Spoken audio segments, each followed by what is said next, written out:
నమస్తే, నేను Vamsi. Welcome to the point. ఈరోజు టు ది పాయింట్లో భాగంగా ఇజ్రాయిల్కు వ్యతిరేకంగా ఇస్లామిక్ దేశాలు ఏకమవుతున్నాయా, అసలు ఇజ్రాయిల్ తర్వాత హామస్ దాడులకు సంబంధించి ఇస్లామిక్ దేశాల వైఖరి ఎలా ఉంది అనేది నేను మీకు ఈ వీడియోలో చెప్పే ప్రయత్నం చేస్తాను.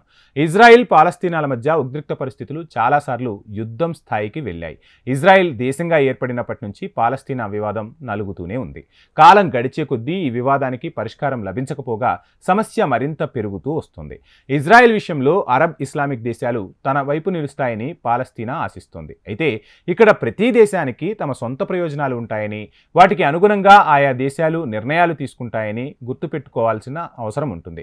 United Arab Emirates, Morocco, Bahrain, సూడాన్లు అబ్రహామిక్ అకార్డ్స్ ద్వారా ఇజ్రాయెల్ను గుర్తించి అధికారికంగా దౌత్య సంబంధాలను ఏర్పరచుకున్నప్పుడు తుర్కీ అధ్యక్షుడు ఎర్డోగాన్ తీవ్ర విమర్శలు గుప్పించారు. అయితే అప్పటికే ఇజ్రాయెల్తో తుర్కీ దౌత్య సంబంధాలను ఏర్పరచుకుంది. 1949 నుంచి తుర్కీ ఇజ్రాయెల్ మధ్య దౌత్య సంబంధాలు ఉన్నాయి.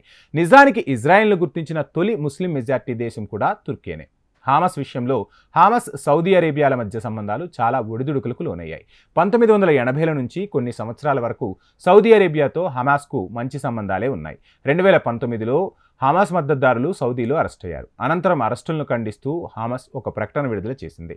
తమ మద్దతుదారులను సౌదీలో హింసిస్తున్నారని ఆరోపణలు గుప్పించింది. మరోవైపు 2000 నుంచి ఇరాన్కు హమాస్ దగ్గరవుతూ వచ్చింది. హమాస్ సున్నీ ఇస్లామిక్ సంస్థ, ఇరాన్ షియా ముస్లిం దేశం. అయితే ఇస్లామిక్ రాజకీయాల వల్ల ఈ రెండు దగ్గరైనట్లు అంతర్జాతీయ నిపుణులు చెబుతూ ఉంటారు. అయినప్పటికీ దీనివల్ల హమాస్కు పెద్దగా ఎలాంటి ప్రయోజనము చేకూరలేదని గల్ఫ్ దేశాలకు భారత రాయబారిగా పనిచేసిన అహ్మద్ చెప్పుకొచ్చారు. ఇరాన్కు దగ్గర కావడంతో సౌదీకి హమాస్ దూరమైంది. దీనికి కారణం సౌదీ ఇరాన్ల మధ్య శత్రుత్వమే.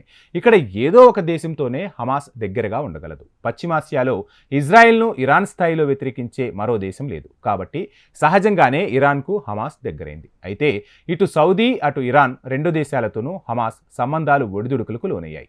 2011లో మొదలైన అరబ్ స్ప్రింగ్ రెవల్యూషన్తో బషర్ అల్ అసద్ ప్రభుత్వానికి వ్యతిరేకంగా ప్రజలు వీధుల్లోకి వచ్చారు. కానీ అసద్కు ఇరాన్ అండగా నిలిచింది.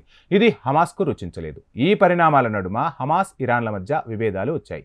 మరోవైపు అరబ్ స్ప్రింగ్ విషయంలో ఈజిప్టుపై సౌదీ అనుసరించిన తీరు కూడా హమాస్కు నచ్చలేదు. ఈజిప్ట్లో ఎన్నికైన ప్రభుత్వాన్ని సౌదీ వ్యతిరేకించింది. దీంతో హమాస్ విభేదించింది. ఇరాన్ను హమాస్కు మరింత దగ్గర చేసిన కారణాల్లో ఇది కూడా ఒకటిగా చెప్తారు అంతర్జాతీయ నిపుణులు. ఇక 2019 జూలైలో హమాస్ ప్రతినిధులు ఇరాన్ చేరుకుని ఆ దేశ అత్యున్నత నాయకుడు అయతొల్లా అలీ ఖమేనీని కలిశారు. ఇస్లామిక్ దేశాల దాడిపై ఈ దేశాలు ఎలా స్పందించాయనేది ఇప్పుడు మనం ఒకసారి తెలుసుకునే ప్రయత్నం చేద్దాం. హమాస్ దాడులను ఖండిస్తూ యునైటెడ్ అరబ్ ఎమిరేట్స్ ఒక ప్రకటన అయితే విడుదల చేసింది. ఇళ్ల నుంచి ఇజ్రాయెల్ ప్రజలను బందీలుగా తీసుకుని వెళ్ళినట్టు వస్తున్న వార్తలను చూసి నిర్ఘాంతపోయామని, ఇవి ఉద్రిక్త పరిస్థితులను మరింత తీవ్రం చేసే చర్యలని యుఏఈ విదేశాంగ శాఖ ఒక ప్రకటనలో వ్యాఖ్యానించింది. ఇక బహ్రెయిన్ కూడా తాజా దాడులను ఖండించింది. ఈ దాడితో రెండు దేశాల మధ్య ఉద్రిక్తతలు మరింత ప్రమాదకర స్థాయికి వెళ్తాయని చెప్పింది. ఇవి సామాన్య ప్రజల ప్రాణాలను మరింత ముప్పులోకి నెడుతున్నాయని బహ్రెయిన్ విదేశాంగ శాఖ వ్యాఖ్యలు చేసింది. ఇక ఈ రెండు దేశాల తాజా స్పందనలు ఇదివరకటి స్పందనల కంటే చాలా భిన్నంగా ఉన్నాయంటున్నారు అంతర్జాతీయ నిపుణులు. ఒకప్పుడు ఇజ్రాయెల్కు వ్యతిరేకంగా అరబ్ దేశాలన్నీ ఒకే మాటపై స్పందించేవి. తాజా దాడుల విషయంలో సౌదీ అరేబియా కాస్త ఆచితూచి స్పందించింది.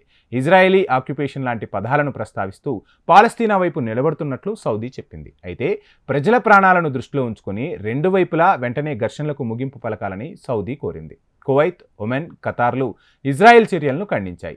పాలస్తీనా హక్కుల కోసం మరోసారి పునరుద్ఘాటించాయి. ఈస్ట్ జెరూసలేం రాజధానిగా పాలస్తీనా ప్రత్యేక దేశంగా గుర్తించాలని డిమాండ్ చేశాయి. ప్రస్తుత పరిస్థితికి ఇజ్రాయెల్దే సంపూర్ణ బాధ్యతని చెప్పేశాయి. మరోవైపు పాకిస్తాన్, ఆఫ్ఘనిస్తాన్, మలేషియా కూడా పాలస్తీనాకే మద్దతు పలికాయి. అబ్రహామిక్ అకార్డ్స్లో భాగంగా ఇజ్రాయెల్తో సంబంధాలను కలుపుకున్న దేశాల్లో మొరాకో కూడా ఒకటి. తాజా దాడులపై మొరాకో కూడా ఆచితూచి స్పందించింది. గాజాలో పరిస్థితి నానాటికి మరింత దిగజారడంపై ఆందోళన వ్యక్తం చేస్తున్నట్లు చెప్పింది. ప్రజలపై ఎక్కడ దాడులు జరిగినా మేము ఖండిస్తామని మొరాకో వ్యాఖ్యలు చేసింది. తుర్కీ కూడా ఇజ్రాయెల్ను విమర్శిస్తూ ప్రకటన చేసింది. కానీ ఇదివరకటంత ఘాటుగా అయితే ఆ ప్రకటన లేదు. ఇదివరకు ఇజ్రాయెల్ను నాజీ జర్మనీతో ఎర్డోగాన్ పోల్చేవారు. కానీ ప్రస్తుతం అంత పదునైన పదాలు మాత్రం కనిపించలేదు. సో మొత్తంగా ఈ రెండు దేశాల మధ్య అయితే ఘర్షణ నెలకొంది. కొన్ని దేశాలు ఇజ్రాయెల్కు మద్దతిస్తే మరికొన్ని దేశాలు పాలస్తీనాకు మద్దతిస్తున్నాయి. స్వతంత్ర పాలస్తీనాను ప్రకటించడమే ఈ సమస్యకు పరిష్కారం అని చెప్పి చాలా దేశాలు చెప్తున్నాయి. మరి రానున్న రోజుల్లో ఏం జరుగుతుంది? అంతర్జాతీయంగా ఎవరు ఈ రెండు దేశాల మధ్య సమస్యను పరిష్కరించేందుకు ఒక అడుగు ముందుకు వేస్తారనేది యావత్ ప్రపంచం ఇప్పుడు ఆసక్తిగా ఎదురుచూస్తుంది. ఏది ఏమైనా అక్కడి యుద్ధ మేఘాలు తొలగిపోవాలి, శాంతి అనేది అక్కడ విలసిల్లాలని యావత్ ప్రపంచము కోరుకుంటుంది. ఇది ఇవాల్టి to the point. Please subscribe HM TV digital.